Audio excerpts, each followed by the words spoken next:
হে জাহান্নাম, আমার দল ছেড়ে দাও এবং তোর দল ধরে নাও। তখন জাহান্নামীরা পড়ে যেতে থাকবে, আর জাহান্নাম তাদের চিনে নেবে যেমন বাপ তার ছেলেকে চেনে। মুমিনরা এমনভাবে পার হবে যে তাদের কাপড়েও কোনো দাগ লাগবে না, আর পুলসিরাত সবার জন্য চুলের মতো সরু হবে না, বরং আল্লাহ যাকে চাইবেন তার জন্য তা চওড়া রাস্তার মতো হয়ে যাবে। যেমন হজরতে সৈয়দনা সঈদ বিন আবু হিলাল রহমতুল্লাহি তাআলা আলাইহি বলেছেন, আমার কাছে যে খবর পৌঁছেছে তা হলো কেয়ামতের দিন কারোর জন্য পুলসিরাত চুলের চেয়ে সরু হবে, আবার কারোর জন্য তা বিশাল উপত্যকার মতো চওড়া হয়ে যাবে। সবার আগে এই সাঁকো পার হবেন নবী সাল্লাল্লাহু আলাইহি ওয়াসাল্লাম, তারপর অন্যান্য আম্বিয়া ও মুরসালিন, এরপর এই উম্মত, তারপর বাকিরা।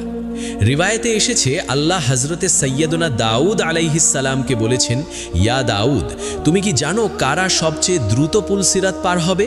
তারা হলো সেই বান্দারা যারা আমার ফায়সালায় সন্তুষ্ট ছিল এবং যাদের জবান সবসময় আমার জিকিরে ভেজা থাকত। আমাদের প্রিয় নবী রহমতুল্লিল আলাম হজরত সাল্লাল্লাহু আলাইহি ওয়াসাল্লামের শান সত্যিই অতুলনীয়। তিনি সবসময় উম্মতের চিন্তায় ডুবে থাকতেন। দুনিয়াতে তিনি উম্মতের জন্য দোয়া করেছেন, আর কেয়ামতের দিন যখন সবাই নিজের নাজাতের চিন্তায় ব্যস্ত থাকবে তখনও তিনি উম্মতের সালামতির জন্য দোয়া করতে থাকবেন। ফরমানে মুস্তাফা সাল্লাল্লাহু আলাইহি ওয়াসাল্লাম অনুযায়ী তোমাদের নবী পুল সেরাতে দাঁড়িয়ে বারবার বলবেন, রব্বি সাল্লিম, রব্বি সাল্লিম, ইয়া রব সালামতি দাও, সালামতি দাও। ভাবো তো সেই মুহূর্ত কতটা কঠিন হবে যখন প্রত্যেকে নিজের মুক্তির জন্য লড়াই করবে, অথচ আমাদের প্রিয় আকা সাল্লাল্লাহু আলাইহি ওয়াসাল্লাম নিজের জন্য নয় উম্মতের জন্য চিন্তিত থাকবেন। তখন ফেরেশতারাও বলবে, ইয়া আল্লাহ, তাদের সালামতির সঙ্গে পার করিয়ে দাও। আর এটাই সেই মহান মর্যাদা যা আল্লাহ তার মাহবুব সাল্লাল্লাহু আলাইহি ওয়াসাল্লামকে দান করেছেন। তিনি তো সারাপা রহমত এবং শাফিউল উজমা। সত্যিই তার দোয়া ছাড়া কেউ পুল সিরাত পার হতে পারবে না। যারা গুনাহের কারণে জাহান্নামে পতিত হবে তারা সেখানে কিছু সময় কঠিন আযাব ভোগ করবে, নিজেদের গুনাহের শাস্তি পাবে এবং আমলের পূর্ণ বদলা নেবে। এরপর যখন তারা পাক ও পরিষ্কার হয়ে উঠবে তখন আল্লাহ তার অসীম রহমতে তাদের জাহান্নাম থেকে বের করে জান্নাতে প্রবেশ করাবেন। সেখানে তারা চিরকাল শান্তি, আরাম ও সুখে থাকবে, আর আল্লাহর বেহিসাব রহমত চারিদিকে ছড়িয়ে থাকবে। হজরতে সৈয়দনা আবু সঈদ খুদরি রাদিয়াল্লাহু আনহু বর্ণনা করেন, রাসূলুল্লাহ সাল্লাল্লাহু আলাইহি ওয়াসাল্লাম বলেছেন, জান্নাতীদের মধ্যে সবচেয়ে নিচু দরজার মানুষটির অবস্থাও এমন হবে যে আল্লাহ তার মুখ জাহান্নাম থেকে ফিরিয়ে জান্নাতের দিকে করে দেবেন।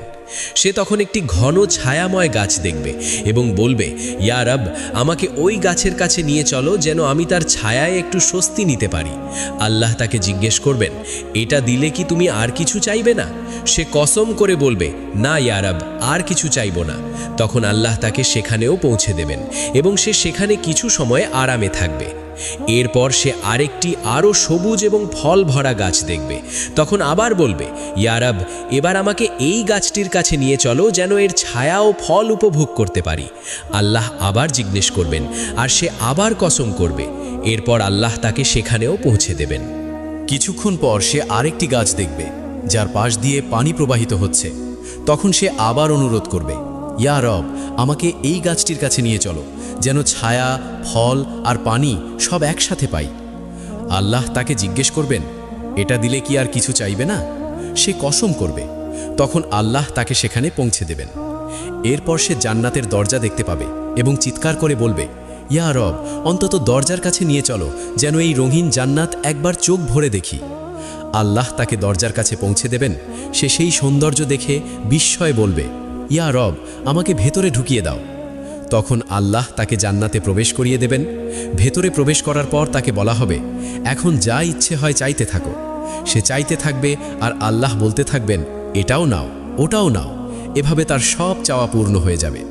তারপর আল্লাহ বলবেন, তোমাকে সব কিছু দেওয়া হয়েছে এবং এর সঙ্গে আরও 10 গুণ বেশি দেওয়া হলো।